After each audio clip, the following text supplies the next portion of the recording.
Hi, I'm Joe Gerdes, and this is Coffee in the Capitol.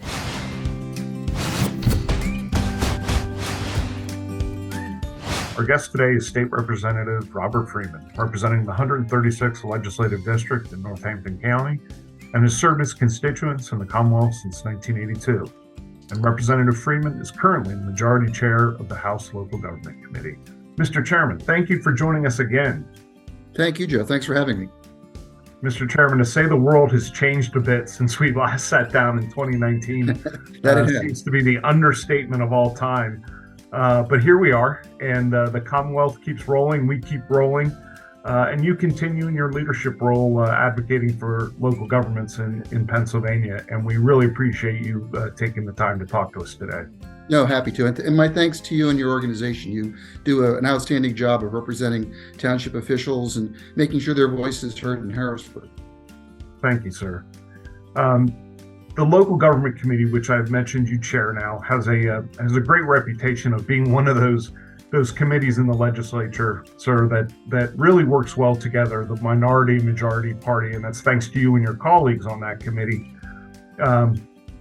But now you are chairman, and in that leadership role, you do have a part in setting the agenda of what's going on. I know there's a lot of new members of the legislature.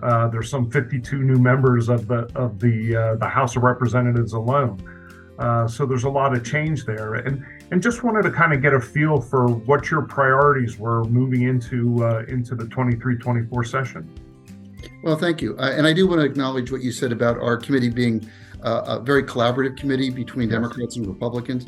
That's something I've always strived to do, either in the majority or the minority. And I look forward to working with my co-chairman, Chairman Lee James, who's the Republican designee. I've been fortunate to work throughout the years with a number of Republican chairmen who I could collaborate with and work together in trying to build consensus and promote good public policy that can be helpful to our local governments as they go about their work of trying to serve their communities. I think one of the reasons for that too is that, when it comes to a lot of the services that local governments provide, there's very seldom a Democratic or Republican way of doing it. Whether That's it's right. putting in place a good zoning ordinance or trying to make sure garbage collection takes place or recycling efforts occur. It's a very pragmatic approach. And I think the members of our committee have throughout the years reflected that in the work that we've done. But there are some areas I'd like to see us focus on.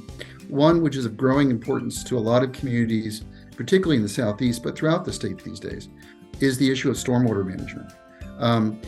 With the kind of things we've seen with weather conditions and storms and flooding, it really is becoming critical that local governments have the tools they need to be able to respond to it and to put together effective plans to better manage stormwater. The townships, of course, have had the ability to levy stormwater impact fees. Right. Other municipalities that we're looking to help too, first-class townships, boroughs, cities of the third class. We'd like to see them get the same opportunity rather than having to create a full-blown stormwater authority. It gives them more flexibility in responding to what the local needs are. But I think there's a real need to look at the Stormwater Management Act.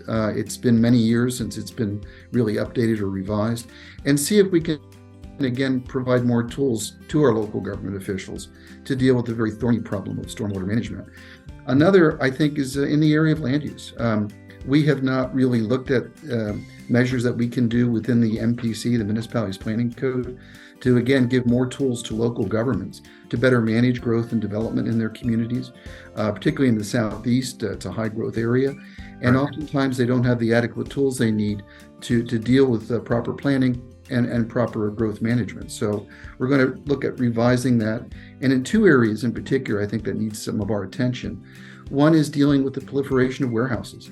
That's something we feel in my region of the Lehigh Valley. There's been so many of them. All over, we hear it everywhere. Yeah. It really is. And there comes a point where how many warehouses do you need in a region? And it impacts regions in a very negative way in terms of road networks, the upkeep of roads, truck traffic into areas that were never meant to take major trucks, as well as the loss of open space and farmland. So we'll be looking hopefully at ways to give local governments some greater control in that area. I think it's time for us to look at making it easier for townships and other municipalities to levy the transportation impact fee that exists within the MPC. When that language was adopted, it was very restrictive. And if you're a small township or small municipality of any sort, it's very tough to implement and to meet the 3-year deadline for utilizing those fees. So I think it's time to revisit that and see if we can make it more user-friendly for our municipalities, because infrastructure is a big part of the challenges they're facing, particularly the path of development.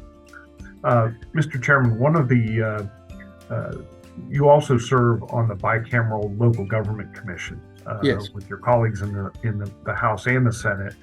And I just wanted to get your thoughts on this commission and why it's so important to have this bicameral discussion on a lot of the issues that you just mentioned. Thank you. And in terms of the local government commission, we are fortunate to have the services of that commission. It's an excellent commission. As you mentioned, it's bicameral, it's bipartisan, has members from the Senate and the House of both parties. And they have an excellent staff. But they really help our work, because what comes out of the local government commission meetings and our discussions is to try and embrace those proposals being put forth by local governments, like PSATS, like the Boroughs Association, like the League of Municipal League, that we feel we can get a consensus around. So when you prioritize things, we look at those priorities. And those things we feel we can get a consensus in the commission and then in the assembly itself, we embrace. We put in legislation that's bipartisan in terms of sponsorship from commission members, and that helps to advance it greatly. Sure.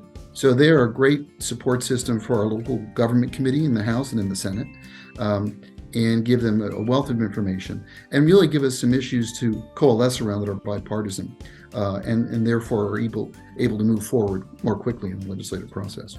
But they do a great job, and they're a big help to us.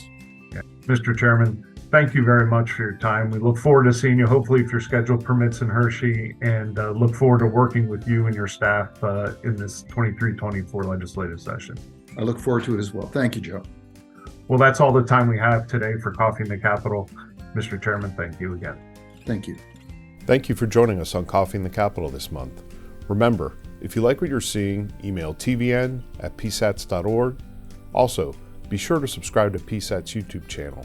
Hit the bell button for notifications, follow our social media pages, and head over to the TVN page at psats.org for more township video news content. As always, thanks for watching.